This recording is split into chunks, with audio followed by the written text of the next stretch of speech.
On the endless Mongolian steppe, a boy rose to unite the clans and forge the largest empire the world had ever seen. His name, Genghis Khan, the unstoppable force of history. The Mongol Empire, Genghis Khan and the Conquest of Eurasia. Chapter 1. The World Before the Mongols, c. 900 to 1160. Long before the rise of the Mongol Empire, Eurasia existed as a fragmented mosaic of civilizations, nomadic societies, and fragile political orders.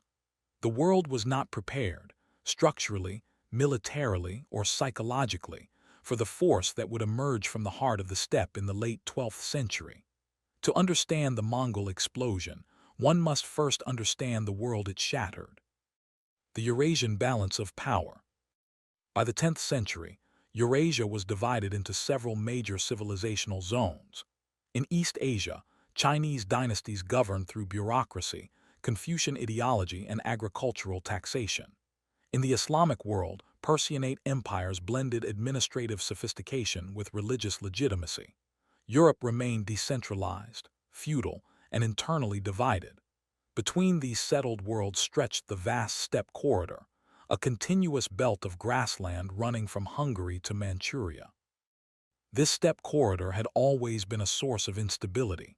It produced the Huns, Turks, and other nomadic conquerors who periodically surged into sedentary lands. Yet none of these earlier empires had achieved lasting global integration. Their power faded as quickly as it rose. The Mongols would be different. Geography as destiny. The Mongolian plateau was among the harshest inhabited environments on Earth. It offered little arable land, unpredictable weather, and brutal winters. Survival depended on mobility and adaptability. Fixed settlements were liabilities. Movement was life. Horses were central to existence. They provided transport, food, and military dominance.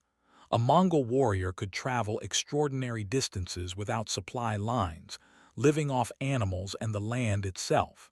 This logistical independence would later prove decisive. The steppe produced people accustomed to hardship, violence, and constant competition. There was no concept of permanent peace, only intervals between conflicts. Social structure and violence. Steppe society was organized around clans and lineages. Loyalty was personal, not institutional. Authority depended on strength and generosity. Chiefs who failed to protect or provide were abandoned. Violence was normalized. Raiding, kidnapping, enslavement, and revenge killings were integral to social equilibrium. Children grew up understanding that weakness invited annihilation. Women played complex roles. While excluded from combat, they managed camps, negotiated alliances, and maintained clan continuity. Survival required collective effort. Religion was animistic and pragmatic.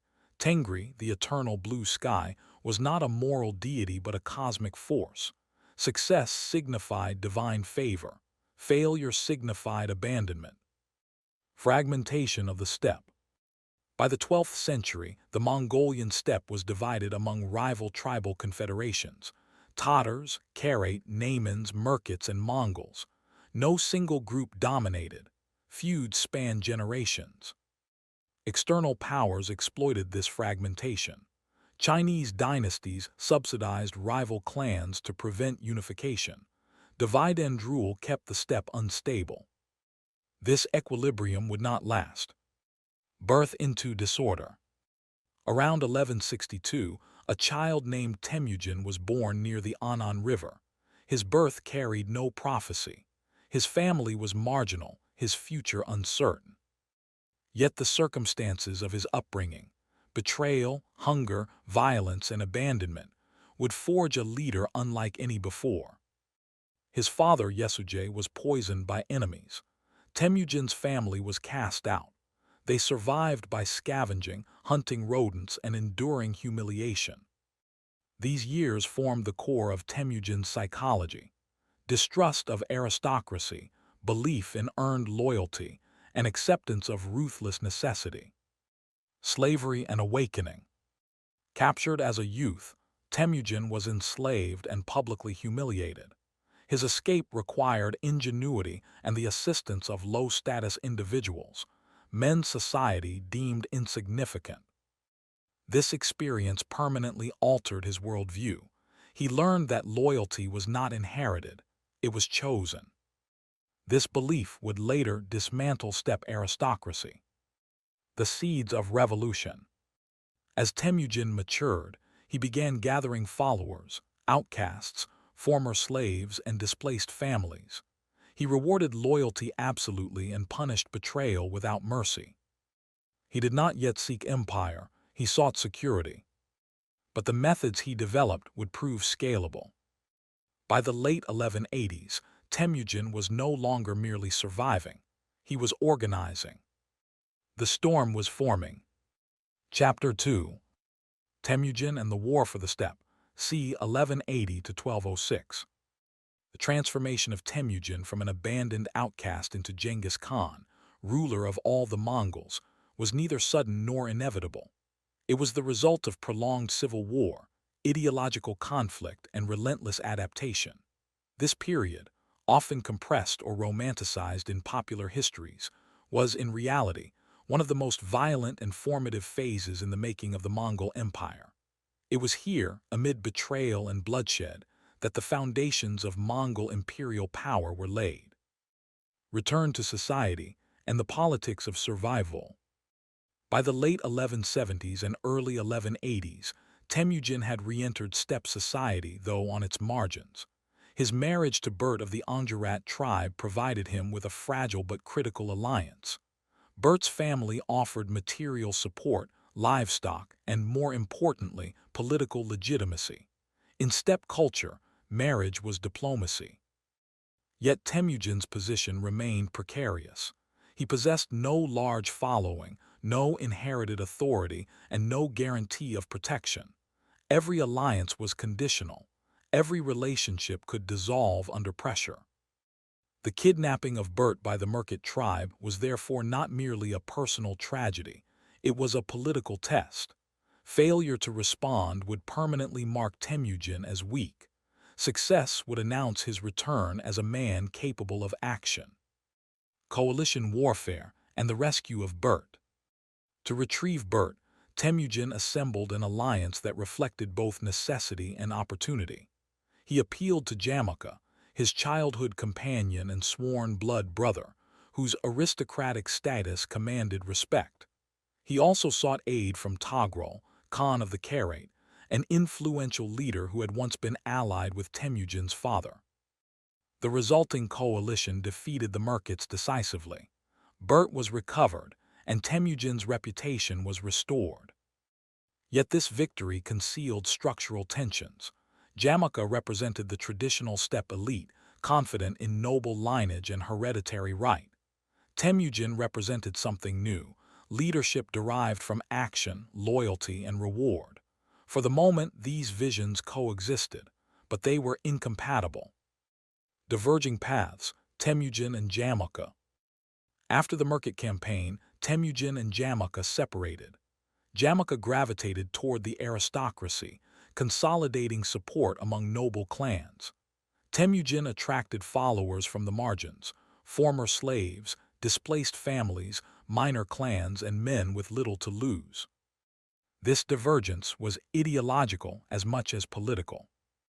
Jamaka believed order depended on hierarchy. Temujin believed order depended on discipline and merit. Jamaka governed through ritual and tradition. Temujin governed through reward and fear. As Temujin's following grew, he began dismantling traditional clan structures. He reorganized his followers into mixed units, deliberately breaking kinship bonds that might rival loyalty to him personally. This was a radical act on the steppe, where kinship had always been the foundation of power. The First Mongol Civil War. By the late 1180s, open conflict erupted between Temujin and Jamaka. This was not a single war, but a series of campaigns, raids, and shifting alliances that engulfed the Mongol plateau for nearly 2 decades. Temujin suffered early defeats. Jamaka's aristocratic coalition possessed superior numbers and prestige. Many of Temujin's followers deserted. At times, his position appeared hopeless. But these defeats proved instructive. Temujin learned to avoid direct confrontation when disadvantaged. He emphasized mobility, surprise, and intelligence. He cultivated absolute loyalty among those who remained, rewarding them disproportionately and punishing betrayal with uncompromising brutality. One of Temujin's defining policies emerged during this period: collective responsibility. Entire units were punished for the desertion of individuals. This created internal enforcement of discipline and reduced defection. Fear and loyalty became inseparable. The destruction of the steppe aristocracy. As the conflict continued, Temujin's forces began to prevail. One by one, rival clans were defeated. Unlike earlier steppe leaders, Temujin did not simply replace one aristocracy with another. He destroyed them. Leaders who resisted were executed. Their families were often killed or enslaved. Their followers were redistributed into Temujin's army, stripped of former identities. This policy was deliberate. Temujin understood that as long as aristocratic lineages survived intact, they would remain sources of rebellion. His goal was not dominance within the old system, but the elimination of the system itself. Jamaka, by contrast, remained bound to aristocratic norms. His coalition fractured under stress. Rival nobles quarreled over precedence and spoils. Loyalty eroded. The fall of the Karaite and Nayman. Two major powers still stood between Temujin and supremacy: the Karaite and the Nayman confederations. Togrul of the Karaite, once Temujin's ally, turned against him, prompted by court intrigue and fear of Temujin's growing influence. The resulting conflict ended in Togrul's defeat and death. The Karaite were absorbed. The Nayman, ruling the western steppe, mounted a final resistance. They represented the last great aristocratic power. Temujin defeated them through superior coordination, deception, and discipline. Their leader was killed. Their confederation collapsed. With the Nayman defeat, organized resistance on the Mongolian plateau effectively ended. The capture and death of Jamaka. Jamaka fled, betrayed by his own followers. When he was finally captured and delivered to Temujin, the long civil war reached its conclusion. Temujin offered Jamaka mercy, not from sentiment but recognition of their shared past. Jamaka refused. He requested death without bloodshed, an aristocratic execution befitting his status. Temujin granted the request. With Jamaka's death, the ideological struggle for the steppe was over. The Kurultai of 1206. In 1206, a grand assembly of tribes, the Kurultai, was convened. There, Temujin was proclaimed Genghis Khan, a title signifying universal authority. This moment marked more than personal triumph. It marked the birth of a new political order. Clan identity was subordinated to imperial loyalty. Law replaced custom. Merit replaced lineage. For the first time in history, the Mongol steppe was unified under a single ruler with absolute authority. But Genghis Khan did not intend merely to rule the steppe. He intended to rule the world. Chapter 3. Law, Army, and the Invention of Empire 1206 to 1218. The proclamation of Temujin as Genghis Khan in 1206 marked the end of one struggle and the beginning of another far greater one.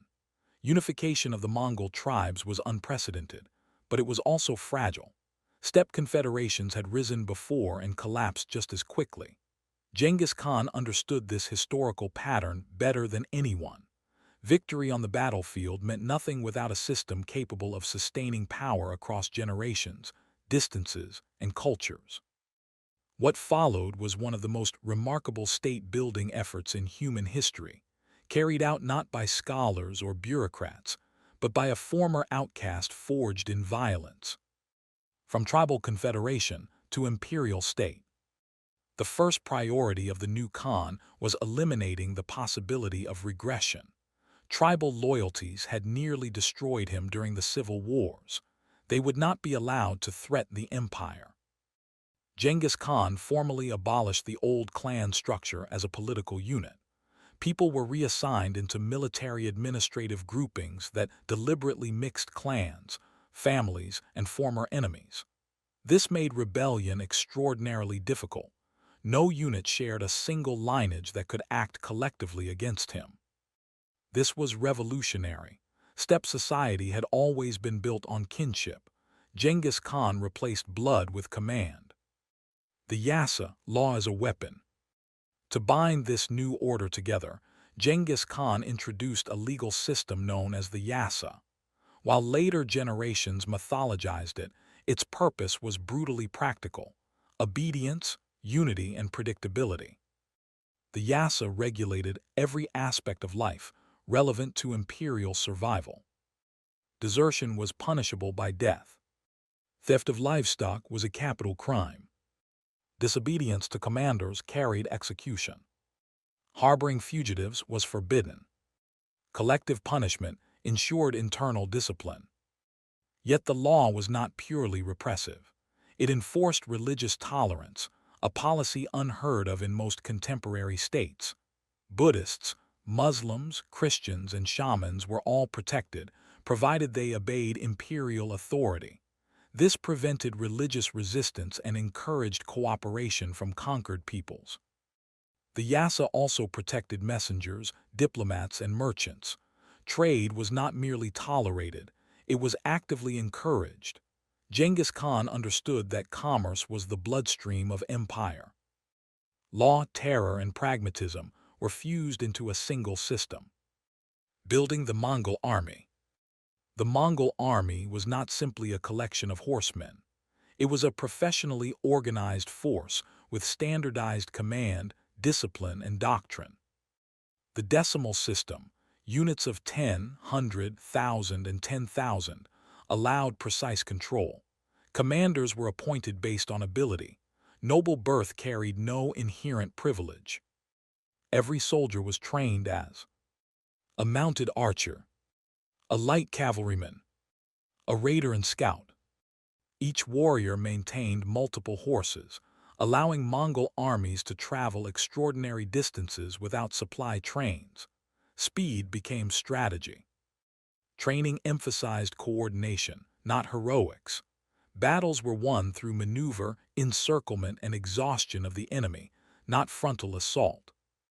This doctrine reflected Genghis Khan's lived experience. He had survived through adaptation, not brute force. Intelligence and psychological warfare. Perhaps the most underestimated aspect of Mongol power was intelligence. Before any major campaign, scouts and spies were dispatched months or years in advance.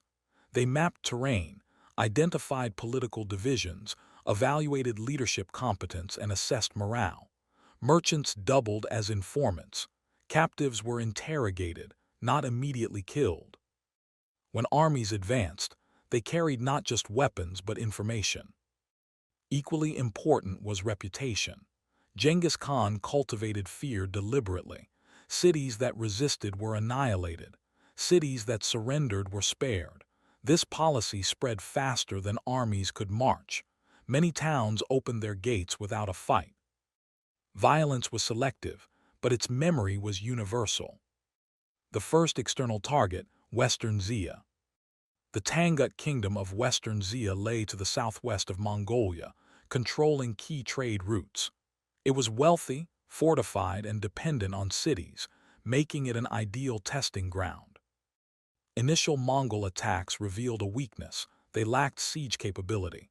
Rather than abandon the campaign, Genghis Khan adapted. Engineers were captured and spared. Siege techniques were learned, then improved.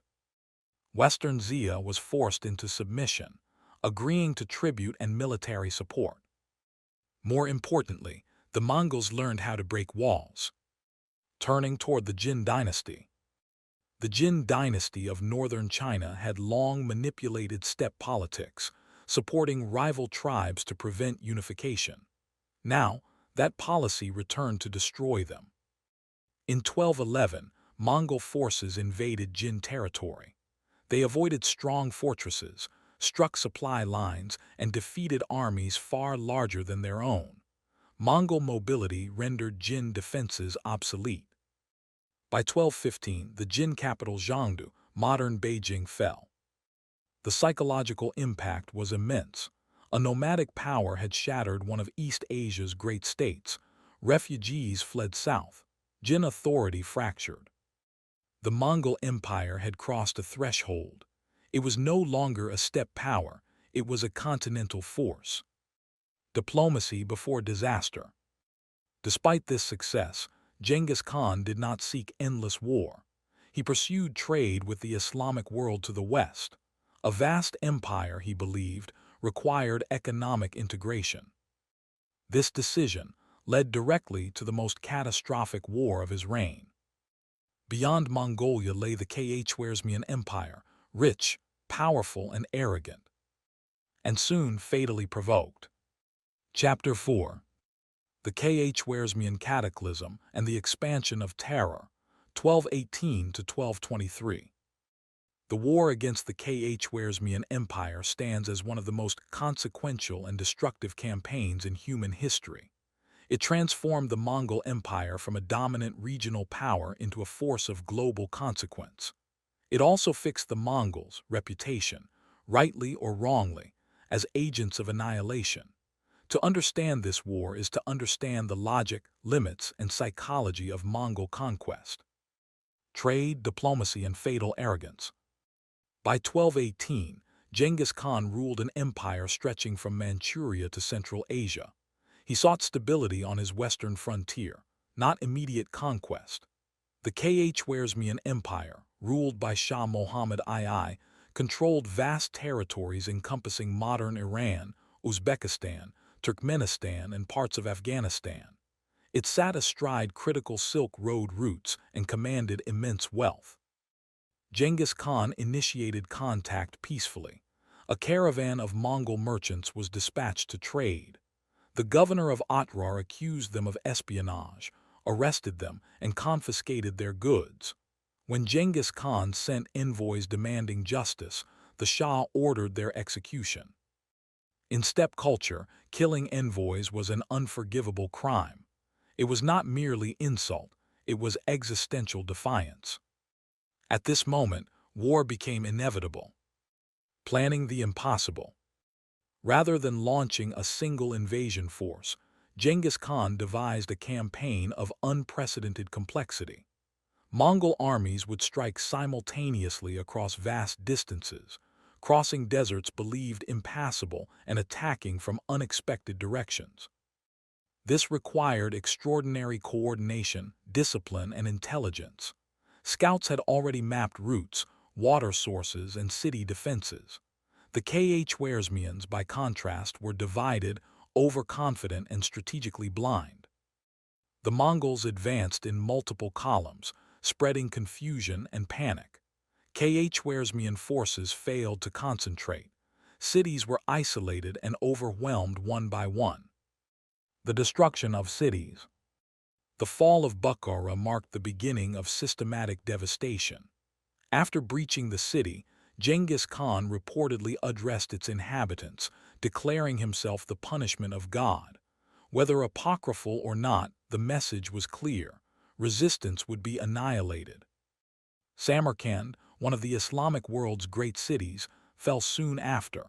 Skilled artisans were spared and deported east. The rest of the population was massacred or enslaved. At Urgench, resistance was fierce. The Mongols responded with total destruction.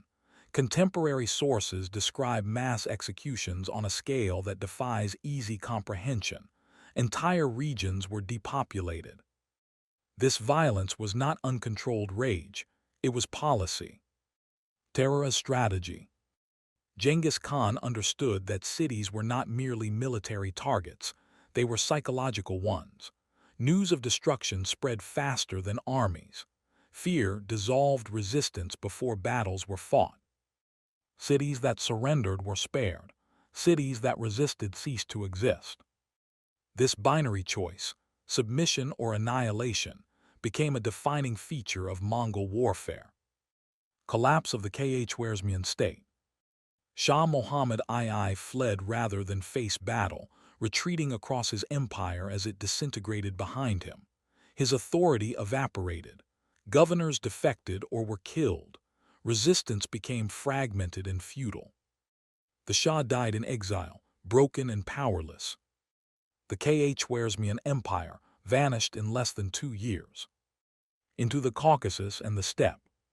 With Central Asia destroyed, Mongol generals Subutai and Jebe were sent west on a reconnaissance and force mission. They crossed the Caucasus, defeated Georgian and Armenian armies, and entered the Russian steppe. At the Battle of the Kalka River in 1223, they annihilated a coalition of Rus princes. The Mongols then withdrew, not because they were defeated, but because their mission was complete. They had mapped Europe. Consequences beyond destruction. The Khwarezmian campaign reshaped Eurasia. Trade routes were disrupted, populations displaced, and political orders shattered. Yet it also integrated vast regions into a single imperial network. Merchants followed Mongol armies. Knowledge moved with captives. Technologies, ideas, and diseases began to circulate on an unprecedented scale. The world had entered a new era. The aging conqueror. As these campaigns unfolded, Genghis Khan was aging. He remained active, but succession weighed heavily. He understood that empires did not collapse only from enemies, they collapsed from internal division. His final campaigns would be shaped as much by legacy as by conquest. Chapter 5. Death of Genghis Khan and the Architecture of Survival, 1223 to 1227. By the early 1220s, Genghis Khan had achieved what no ruler before him had accomplished. He had unified the steppe, annihilated rival aristocracies, and shattered some of the most powerful states in Eurasia. Yet conquest had never been his sole concern. As the empire grew, so too did the danger of collapse. Genghis Khan understood that the greatest threat to an empire was not external enemies, but internal division. The final years of his life were therefore dominated not by expansion, but by consolidation, discipline, and succession planning. The return east and imperial consolidation. After the destruction of the Khwarezmian Empire, Genghis Khan returned eastward. The journey itself was a demonstration of Mongol dominance. Armies crossed thousands of kilometers unopposed, through lands that only years earlier had been independent civilizations. During this period, Genghis Khan reorganized conquered territories into administrative zones. Governors were appointed, tribute systems formalized, and census-taking expanded. Cities that had surrendered peacefully were rebuilt and repopulated with artisans forcibly relocated from elsewhere in the empire.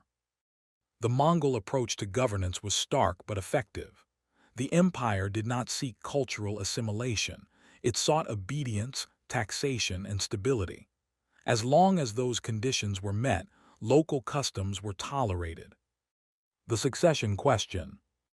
Genghis Khan had 4 sons by birth: Jachai, Chagatai, Urjadai, and Talyui. Each possessed strengths and liabilities. Jachai, the eldest, was a capable commander but politically problematic. Questions surrounding his legitimacy, stemming from Bert's captivity, created tension. Chagatai was fiercely loyal to Mongol law but inflexible and abrasive. Talyui was a brilliant general but young and untested as a ruler.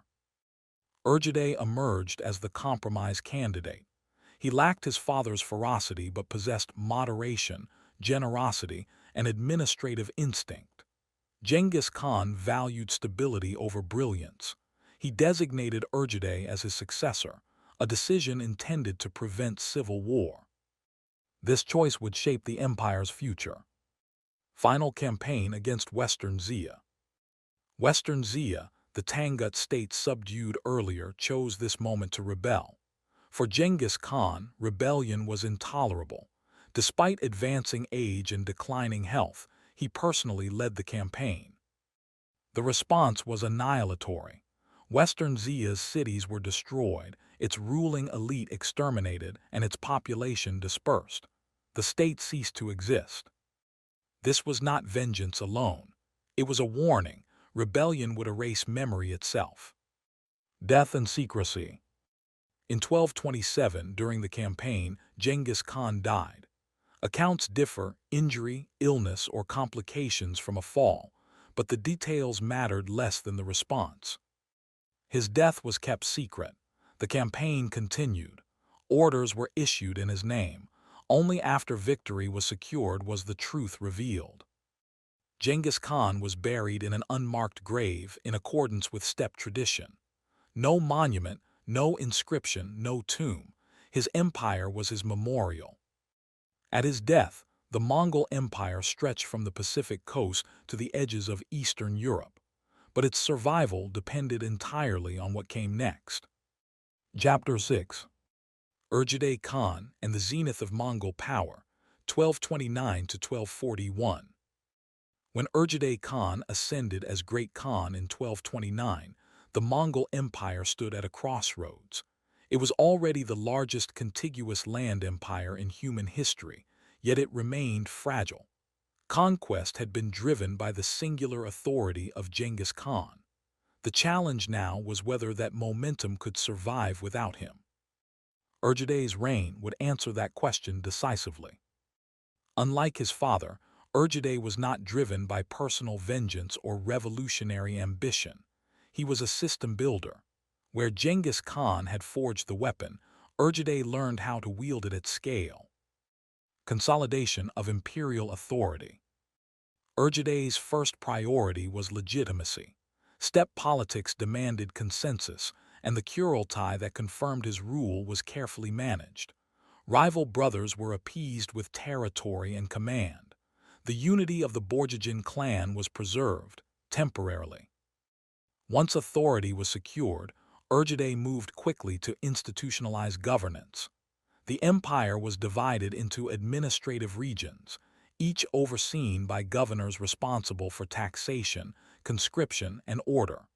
Tribute systems were standardized, replacing arbitrary plunder with predictable revenue.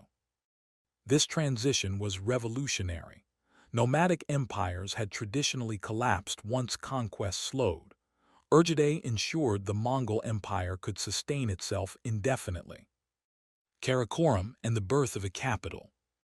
The establishment of Karakoram as a permanent capital marked a symbolic shift. Though still modest, the city functioned as an imperial hub. Envoys from across Eurasia gathered there. Merchants, craftsmen, and scholars were forcibly relocated to populate it. Karakoram embodied Mongol pragmatism, a nomadic empire ruling sedentary civilizations through adaptable governance rather than cultural replacement. The destruction of the Jin dynasty. Northern China remained the empire's greatest prize. The Jin dynasty, already weakened, represented both economic wealth and strategic depth. Urgide authorized a multi-front assault using armies coordinated across vast distances. Mongol forces exploited river systems, winter campaigns, and siege engineers recruited from Chinese and Muslim specialists. Cities that resisted were annihilated. Those that surrendered were spared and integrated.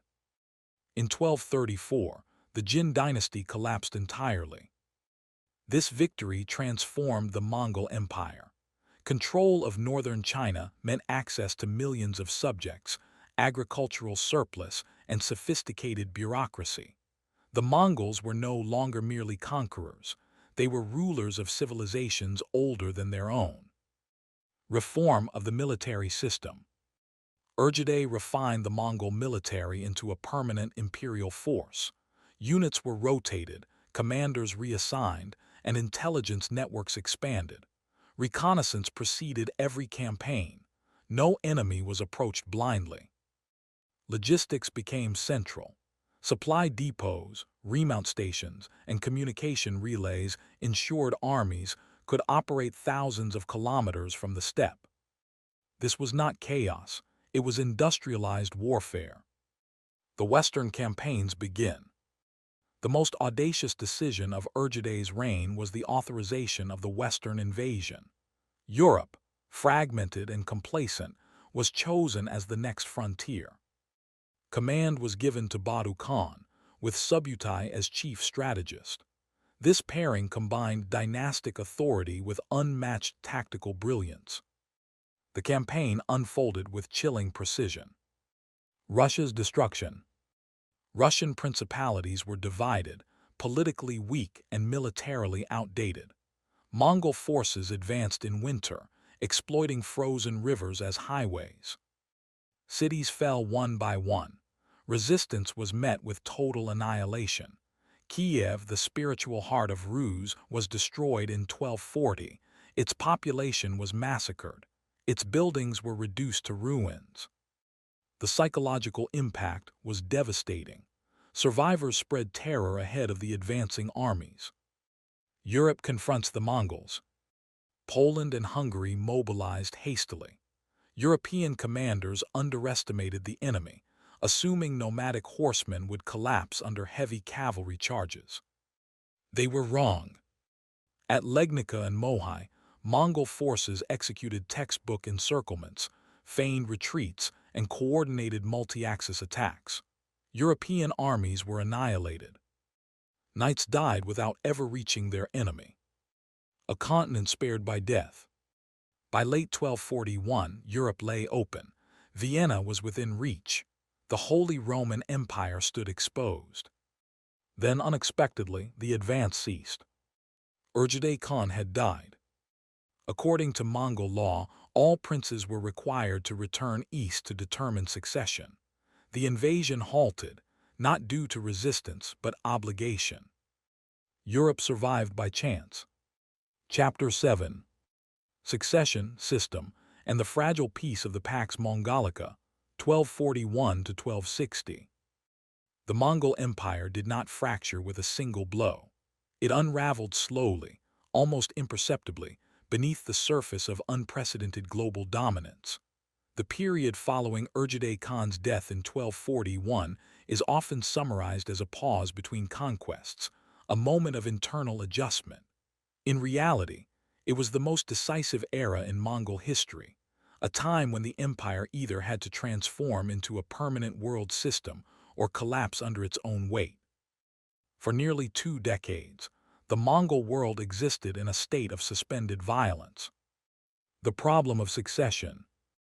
Mongol political culture was built on consensus among elite lineages, enforced by strength.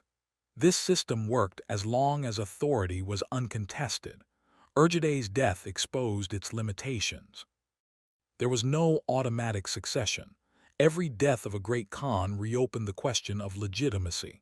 Power did not pass, it was seized. Regencies were established, most notably under Turajin Khatan, Urgeday's widow. She ruled not as a placeholder but as a political actor. Decisions were delayed. Rivals were sidelined. Appointments were reshuffled to favor her faction. Imperial governance slowed. Commanders in the field received conflicting instructions. Governors hesitated to enforce unpopular policies. Tribute continued to flow, but confidence in central authority weakened. The empire did not collapse, but it stalled. Fragmentation without collapse. What made this period extraordinary was that Mongol dominance remained absolute despite political paralysis. No rival power dared challenge the empire militarily. The Mongol military machine still existed, intact and terrifying. Regional khanates, Russia under the Golden Horde, Persia under emerging Ilkhanate leadership, Central Asia under Chagatai descendants, continued to operate with autonomy but loyalty. This was not rebellion, it was decentralization. The empire functioned as a network rather than a hierarchy. Administrative systems at scale. During this period, Mongol governance reached its most sophisticated form. Taxation systems were refined to prevent over-extraction, which risked rebellion and economic collapse. Census taking expanded. Land surveys were conducted. Agricultural output was monitored. Local administrators, Chinese scholar officials, Persian bureaucrats, and Muslim tax collectors ran day-to-day governance. Mongol elites supervised but did not micromanage. This division of labor allowed the empire to function despite political instability at the top. The Yam system, communication and control. The Yam, or imperial relay system, reached its peak during this era. Relay stations spaced across Eurasia allowed messengers to travel hundreds of kilometers per day. Orders, intelligence reports, and economic data flowed across continents. This network was the nervous system of the empire. No pre-modern state had ever possessed such reach. Law and order under the Yasa. The Yasa, the legal code attributed to Genghis Khan, remained the foundation of imperial authority. It emphasized loyalty, discipline, and collective responsibility. Crimes against imperial order were punished brutally. Crimes between subjects were often adjudicated pragmatically. Justice was swift, predictable, and impersonal, qualities rare in medieval governance. Pax Mongolica as a world system. The term Pax Mongolica does not imply peace in the modern sense. Violence had not disappeared.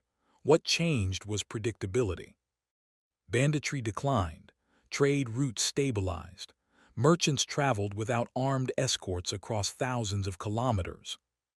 This security revolutionized commerce. Silk, spices, textiles, metals, and precious stones flowed west. Silver and manufactured goods flowed east. Paper money, banking instruments, and credit systems expanded. The Mongols taxed trade rather than obstructing it.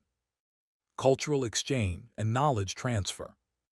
The Mongol Empire became the greatest conduit of knowledge in pre-modern history. Chinese engineering techniques reached Persia. Islamic astronomy influenced East Asia. European travelers encountered technologies centuries ahead of their homelands. Translation centers emerged. Scholars traveled under imperial passports. This was not cultural harmony, it was enforced connectivity. The spread of disease. Integration carried consequences. The same routes that connected markets connected pathogens. Plague bacteria, endemic in Central Asia, moved along caravan routes. Rats and fleas followed grain shipments. By the late 1340s, the Black Death would devastate Europe and the Islamic world. The Mongol Empire did not cause the plague, but it made its spread inevitable. Globalization had become irreversible. Mongol Khan and the return of authority.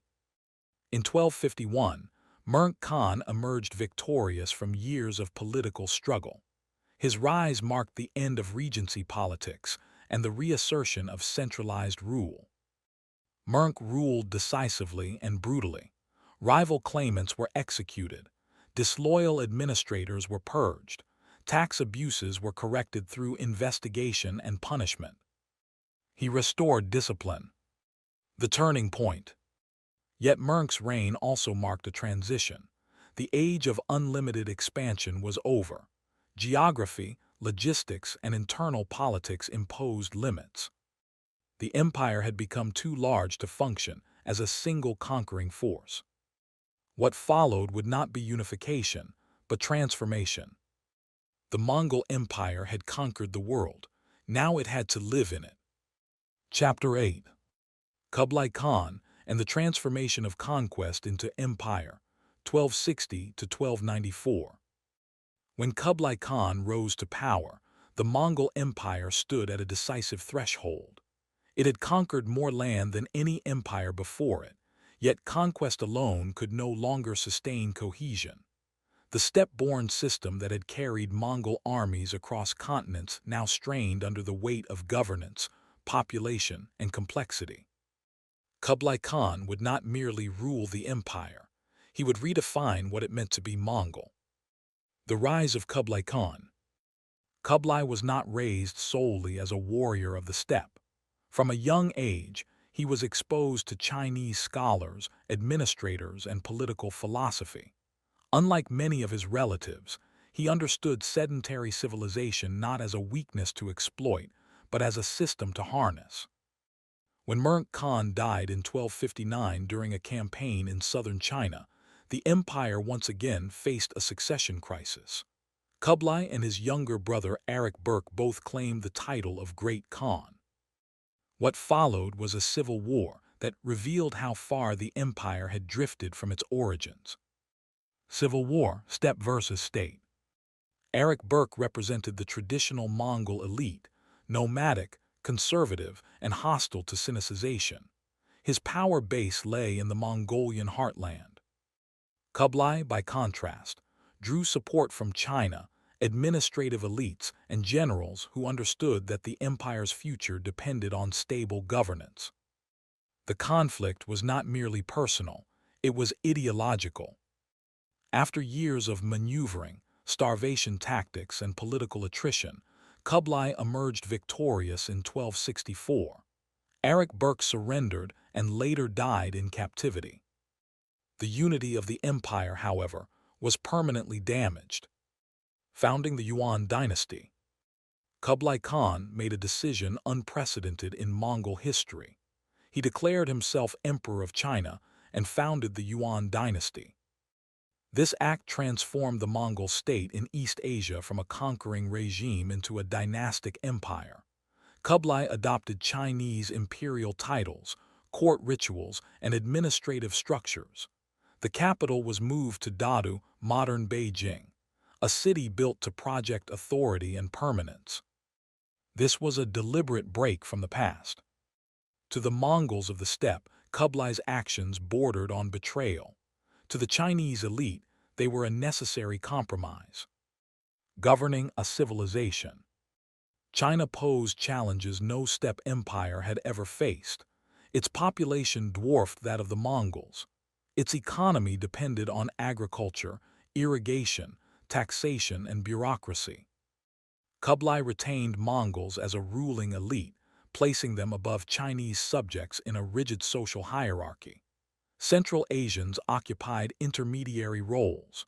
Northern Chinese ranked above Southern Chinese, reflecting the legacy of conquest. This hierarchy bred resentment, but it preserved Mongol dominance. Completing the conquest of Song China. Southern China, ruled by the Song dynasty, remained unconquered. Its defenses were formidable. Rivers, fortified cities, and naval power slowed Mongol advances for decades. Kublai committed enormous resources to this campaign. He expanded naval forces, employed Chinese engineers, and adapted Mongol tactics to river warfare. In 1279, the Song dynasty collapsed. For the first time in history, all of China was ruled by a foreign dynasty. The limits of Mongol power. Flush with victory, Kublai sought further expansion. He turned south and east, toward Southeast Asia and Japan. These campaigns failed. Invasions of Japan in 1274 and 1281 ended in disaster, destroyed by storms later mythologized as kamikaze, or divine winds. Campaigns in Vietnam, Burma, and Java drained resources and morale. Geography, climate, and logistics imposed limits Mongol cavalry could not overcome. The age of unstoppable conquest was over. Economic innovation and strain. Kublai expanded use of paper currency, state monopolies, and centralized taxation. These innovations stimulated trade but also fueled inflation and corruption. Grand construction projects, including canals and city expansions, strained the treasury. The empire remained powerful, but cracks were forming. Cultural exchange under Yuan rule. Despite tensions, the Yuan dynasty became a hub of global exchange. Merchants from Persia, Venice, and the Islamic world traveled freely. Marco Polo's accounts, though exaggerated, reflected a real phenomenon, a world more connected than ever before. Science, medicine, astronomy, and cartography flourished under imperial patronage. Yet Mongol identity eroded. Death of Kublai Khan. Kublai Khan died in 1294, having ruled for more than 3 decades. He left behind a transformed empire, wealthy, vast, but no longer unified. What he built could not endure. The Mongol Empire had reached its cultural and administrative peak. What followed would be decline. Chapter 9. Division, Decay, and the End of Mongol Unity, 1294 to 1368. The death of Kublai Khan in 1294 marked the end of the Mongol Empire as a single political organism. What followed was not immediate collapse, but a long, uneven process of fragmentation, decay, and transformation. The empire that had once moved with terrifying unity now drifted apart, its components bound more by memory than authority. The Mongol world entered an age of rulers rather than conquerors, and it was an age for which the Mongols were poorly prepared. The structural problem of empire. At its height, the Mongol Empire spanned climates, cultures, and economies that shared nothing but submission. Its cohesion had depended on two forces: continuous expansion and the personal authority of the great Khan. When expansion slowed and authority weakened, the system began to fail. There was no shared identity among the empire's subjects, and increasingly, not even among its rulers. The Khanates that emerged, the Yuan dynasty, the Ilkhanate, the Golden Horde, and the Chagatai Khanate, were Mongol in origin but rapidly diverged in culture, religion, and political practice. Unity became ceremonial. The Yuan dynasty, power without legitimacy. In China, the Yuan dynasty inherited the full burden of imperial rule. Kublai Khan's successors lacked his authority, vision, and political skill. Court intrigue intensified. Factionalism paralyzed governance. Mongol rulers remained socially isolated from the Chinese majority. Their refusal to fully integrate alienated both Confucian elites and common people. Heavy taxation, forced labor, and currency instability fueled resentment. Floods, famine, and natural disasters compounded the crisis. In Chinese political culture, such events signaled the loss of the mandate of heaven. Rebellion followed. By the mid-14th century, uprisings spread across China. The most successful, led by Zhu Yuanzhang, would eventually overthrow the Yuan and establish the Ming dynasty in 1368. The Mongols retreated north, leaving behind an empire they had conquered but never fully possessed. The Ilkhanate, conversion and collapse. In Persia and the Middle East, the Ilkhanate followed a different trajectory. Initially brutal, Mongol rule gradually softened.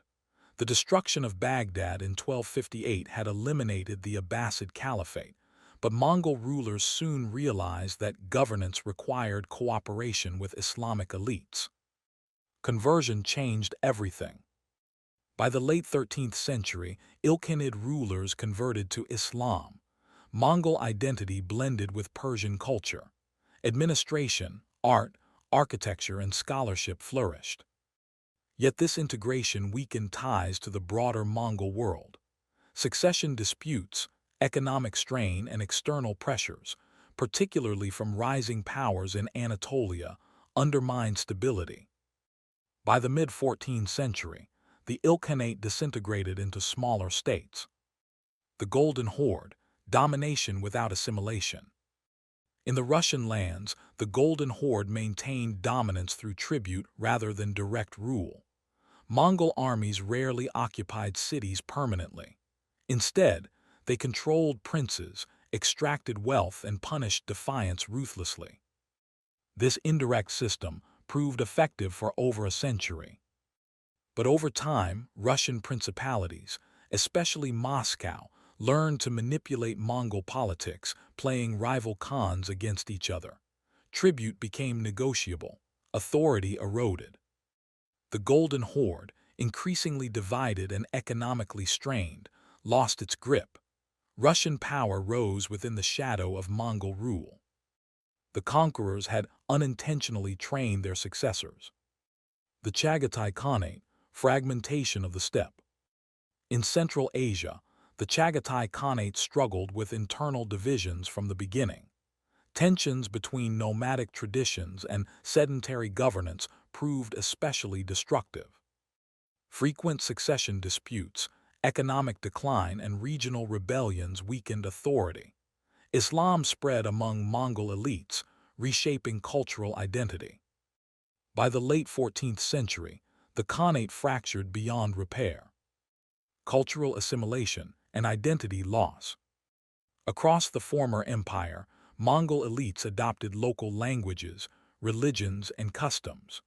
This assimilation stabilized governance but erased Mongol distinctiveness. Within generations, many Mongol rulers were Mongol in name only. The empire had conquered the world, but the world had conquered the Mongols. The end of an era. By 1368, the Mongol Empire no longer existed as a unified force. Its khanates survived independently, but the era of global Mongol dominance had ended. What remained was legacy. The Mongols had reshaped warfare, connected continents, accelerated globalization, and altered the course of history. They had destroyed civilizations and enabled new ones. Their empire did not endure, but its consequences did. Chapter 10. Violence, War Crimes, and the Question of Justice. No empire in history expanded as rapidly or as violently as the Mongol Empire. Its conquests were not merely military victories, they were systemic acts of destruction designed to eliminate resistance permanently.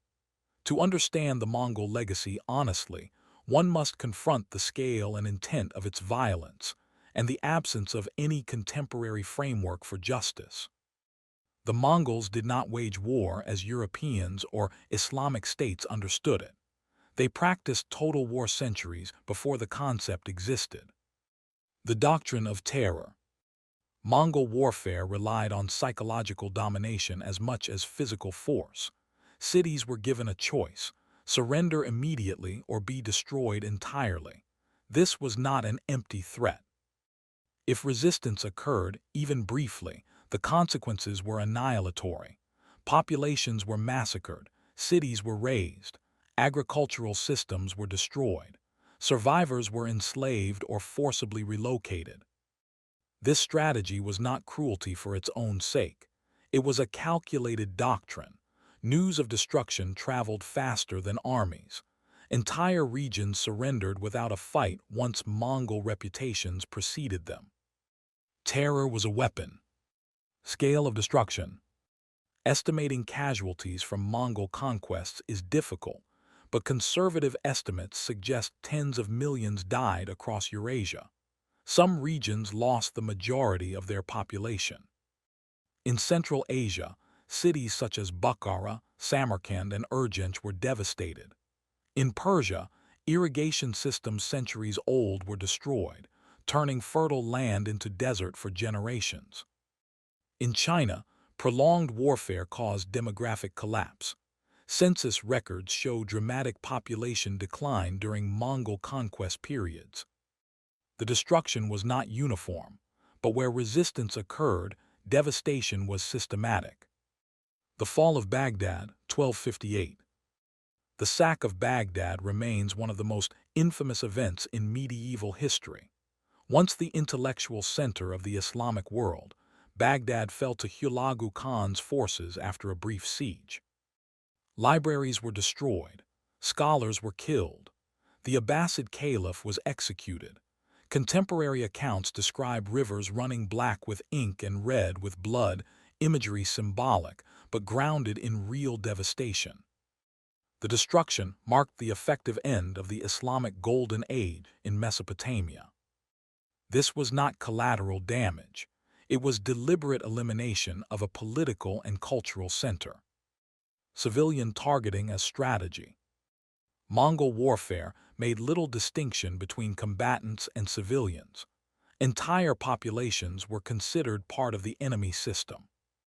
This approach differed sharply from medieval European norms, which, though brutal, often spared civilians once cities surrendered. For the Mongols, civilians were resources or liabilities. Those with skills were spared and relocated. Others were expendable. Slavery and forced migration. Millions were enslaved or forcibly relocated. Artisans, engineers, physicians, and administrators were moved across the empire to serve imperial needs. These relocations fueled Mongol governance and cultural exchange, but they were achieved through coercion. The Mongol Empire was built not only on conquest, but on human displacement. Absence of accountability. There was no concept of war crimes in the 13th century. Violence was judged by success, not morality. Mongol leaders were accountable only to power and tradition.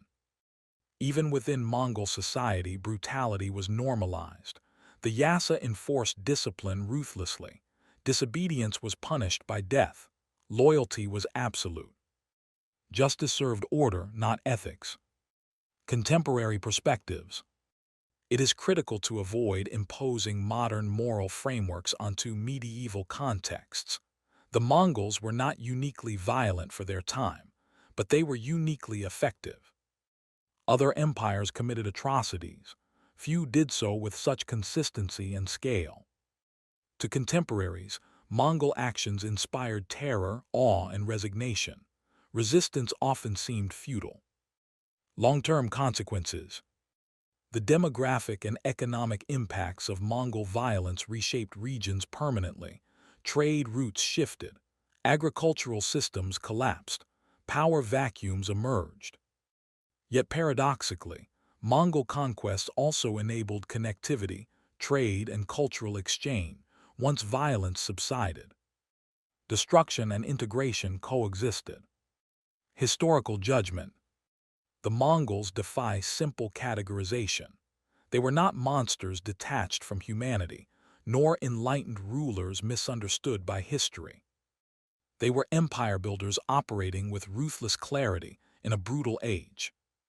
Understanding their violence is not about condemnation or justification. It is about recognizing the cost of empire. Chapter 11.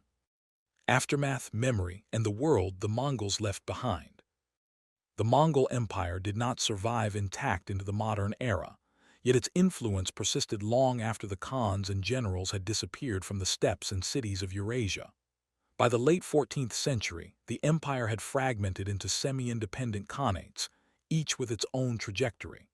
Yet the consequences of Mongol conquest, demographic, cultural, political, and economic, remained profound, shaping the development of civilizations across Asia, Europe, and the Middle East. This final chapter examines the aftermath of Mongol expansion, its enduring legacies, and the ways in which memory and myth preserved, distorted, and transformed its history. The fragmented empire. By the 1360s, the great empire established by Genghis Khan had fractured into several successor states. The Yuan dynasty in China, Mongols were overthrown by the Ming, but the Yuan's conquest had permanently reshaped Chinese governance, urbanization, and cultural policy. The Ilkhanate in Persia, assimilated into Islamic culture, its administration became a model for later Persian states. The Golden Horde in Russia indirectly influenced the rise of Moscow and the Russian state, creating patterns of tribute and political hierarchy still echoed centuries later. The Chagatai Khanate in Central Asia, though weakened, it fostered the spread of Islam and trade across the Silk Road. These successor states illustrate a crucial aspect of Mongol impact. Even when centralized authority disappeared, administrative, military, and economic structures endured. Economic transformation. The Mongols' most enduring contribution may have been global economic integration. Their empire created a single political framework that enabled trade, communication, and financial networks to span continents. The Silk Road, Mongol protection, dramatically reduced banditry and allowed merchants to traverse Asia safely. Maritime trade, Chinese shipbuilding and navigational knowledge were transferred to Southeast Asia and beyond. Currency and credit systems. The introduction of paper money in Yuan China influenced global financial practices. The result was a level of Eurasian economic interconnection that would not be matched until the modern era. Cultural exchange and knowledge transfer. Beyond economics, the Mongols accelerated cultural and technological exchange. Science and astronomy, observatories in Persia and China shared findings. Medicine and public health knowledge spread across continents via caravan networks. Religious tolerance facilitated the coexistence of Buddhists, Christians, Muslims, and Taoists, creating multi-religious hubs in cities like Karakoram, Samarkand, and Baghdad. Even the movement of people, through forced relocation, migration, or diplomatic missions, contributed to an interconnected Eurasian intellectual environment. Political consequences in Europe. The Mongol invasions of Eastern Europe left a paradoxical legacy. Demographic devastation. Russian principalities lost large portions of their population. Military evolution. European armies learned new tactics, including intelligence gathering, siege coordination, and cavalry mobility. State centralization. The experience of paying tribute to the Golden Horde helped princes like Moscow consolidate power. In effect, the Mongols indirectly accelerated the rise of modern European states. Memory and myth.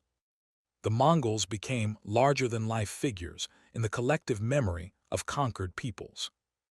In Europe, they were the terror from the east, emblematic of unstoppable destruction. In Persia, they were initially reviled, then admired for administrative innovations and cultural patronage. In China, Kublai Khan was remembered both as a conqueror and as a ruler who brought order, urban growth, and international commerce. This duality, destruction and creation, remains central to the Mongol narrative. The legacy of military innovation. Mongol warfare influenced subsequent military developments worldwide. Tactical mobility, coordinated multi-front campaigns became a model for later empires. Psychological warfare, the deliberate use of terror as a weapon was studied and replicated.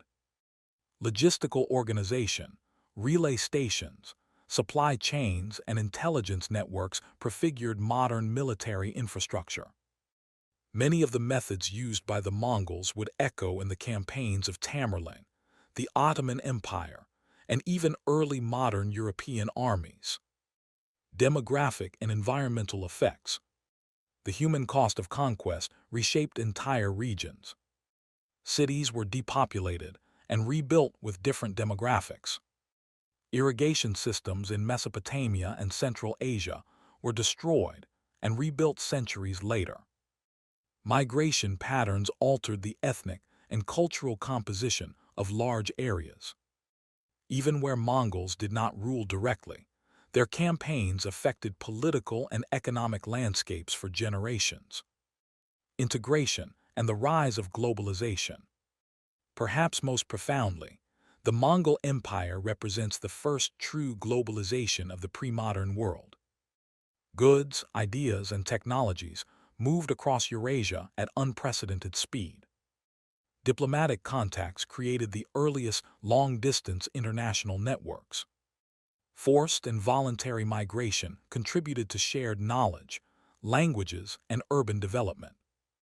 The Mongol Empire was, in effect, the first transcontinental system linking East, Central, and Western Eurasia. Historical judgment. Historians continue to debate the Mongols. Were they ruthless destroyers or pragmatic administrators? Did their violence represent an aberration, or a logical extension of empire building in their time? The answer is complex. They were both. They combined unparalleled military efficiency with administrative innovation, creating lasting effects through both destruction and integration. Modern understanding acknowledges that Mongol rule was neither wholly positive nor wholly negative. It was transformative. Conclusion: the shadow of the Mongols. By the 14th century, the Mongols no longer ruled an empire in the traditional sense, yet their shadow lingered. Trade routes remained active. Cultural and technological exchange continued. Patterns of political centralization influenced emerging states. Myths of terror, conquest, and legitimacy shaped literature, folklore, and historical memory. The Mongols had disappeared as rulers, but the world they had forged remained. They had rewritten the geography of power, the logic of empire, and the interconnectedness of civilizations. History would never again be the same.